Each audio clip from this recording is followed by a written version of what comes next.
Good day, friends. It's me, Smo. I have a friend who's got long term. He's been sober and in recovery for over 25 years, 26 years actually this year, and he shared something with me once that just completely blew my mind. He said, "You know the difference between an addict and an alcoholic?" And I said, "No." He said, "Well, an alcoholic is just going to steal your money to get their booze. But the addict is going to steal your money and then spend 20 minutes helping you look for it." Wow. And I was like, I had no idea. I was like, that just sounds crazy. And he says, yeah. So he's a recovering alcoholic, but he also had direct experience living with an active addict. And so many behaviors are similar, and yet some are very, very different or more extreme. But interestingly enough, I don't know that I would have really accepted that had it not been coming from the horse's mouth, if you will. Someone who had that kind of direct personal experience.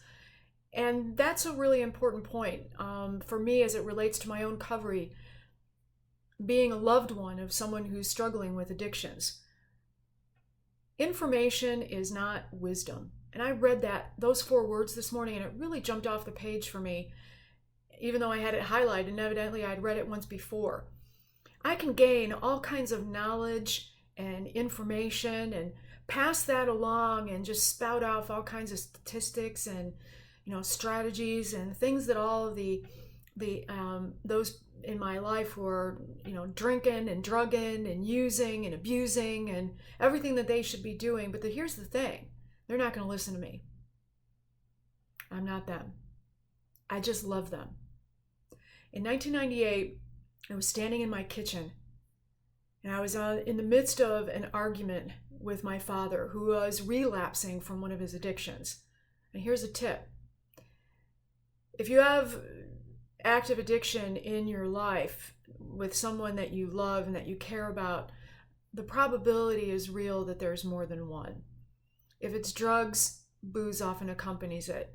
If it's booze, often it accompanies other things like gambling or maybe sex. There's often more than one. And I was having this argument with my dad, and my dad had been kind of working some recovery, but evidently it wasn't taking, because he wasn't taking it seriously. But he was sharing some things with me along the way, and I was paying attention. So I was gaining all this information, all this knowledge, and I was storing it all up. And here he was standing in my house, and he had just spent a few days there, staying at my house while I was away on a business trip, actually. And so he had an opportunity to scour my house, and he found that I had some cash, a fair amount of cash available, and he needed it because he was in the midst of a relapse. But the song and dance that he told me was that it was for someone else. And standing there in that kitchen, I started spouting all of his recovery back to him, that he's not supposed to be hanging with people that are still out there using and abusing and doing that stuff, and he's supposed to be staying away from them, and what is he doing, and blah, blah, blah. And yet, somehow or another, and I don't even know how it happened, he knew exactly what to do, and he knew exactly what to say, that he left my house that day with the cash. Because I love my dad.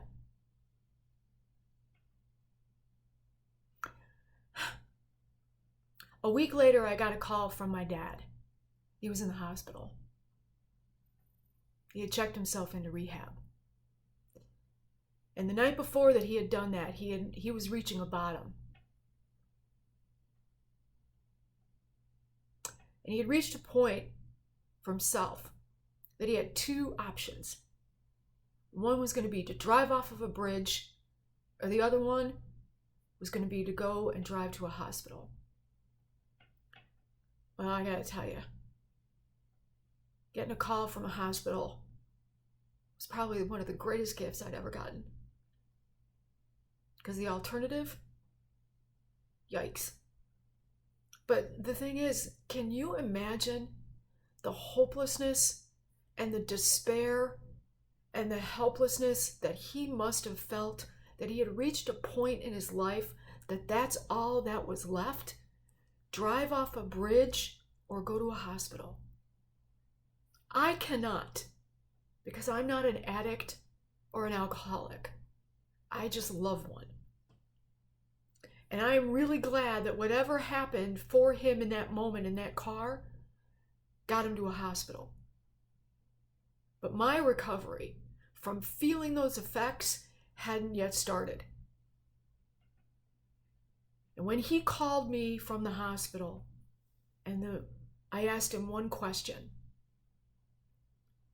And I asked him, I said, Dad, was the money that I gave you that you took, was it really for your friend? Or was it for you? And he said it was for him. And I hung up on him.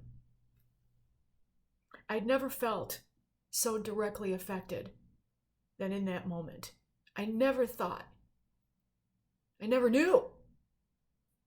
My recovery from the family disease of addictions and alcoholism started to show me that. He had used up everybody else. I was another option. I was a resource that he could take advantage of. That's what happens. And the people that we love and who love us are often the ones that get hurt the most in the family disease of addictions. I was first introduced to recovery that year in 1998 when I went to visit my dad in the hospital. And they had family meetings that you had to attend in order to see your loved ones. I wasn't paying any attention. I was still all wrapped up in my anger and my frustration that he had taken advantage of me this way. And I was really hurt. And I was a little devastated. But I went to see him because I also knew that I wanted to support him. But I didn't pay any attention to those meetings, and I didn't realize that I too was still one who needed help and I needed support, and there were things that I needed to understand. But all I kept doing was pointing fingers and directing all of the addicts and the alcoholics in my life and what they're supposed to be doing and what's wrong with them. They're never going to listen to me because they're not like me, and I'm not like them.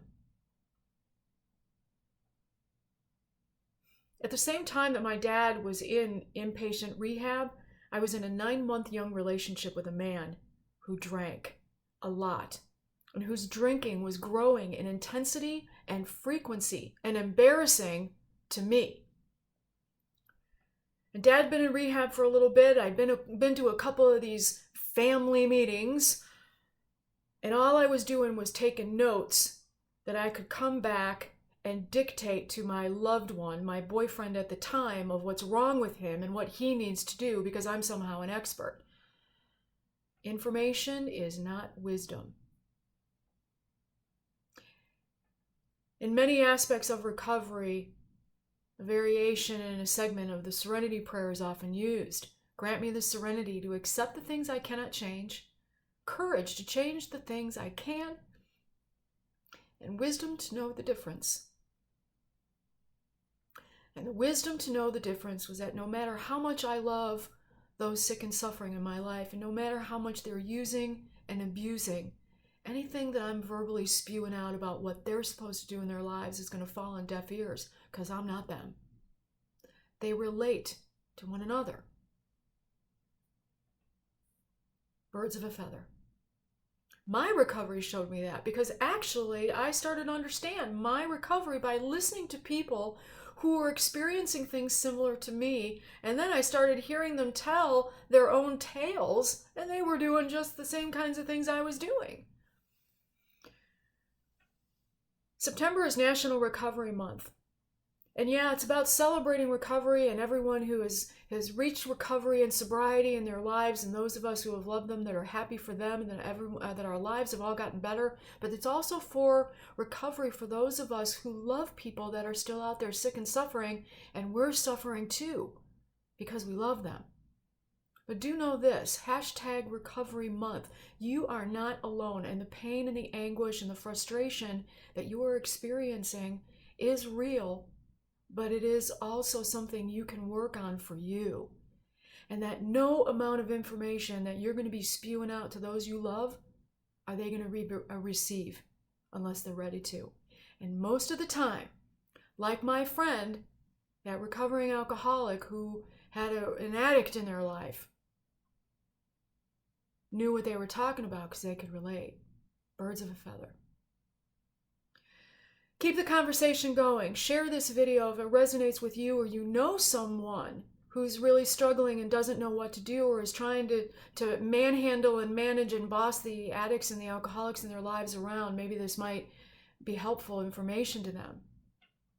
It took me 13 years after that rehab meeting, that family meeting, before I finally found my own way into recovery to stay and to continue to do the heavy lifting of recovery for me, having been affected by the family disease of addiction and alcoholism.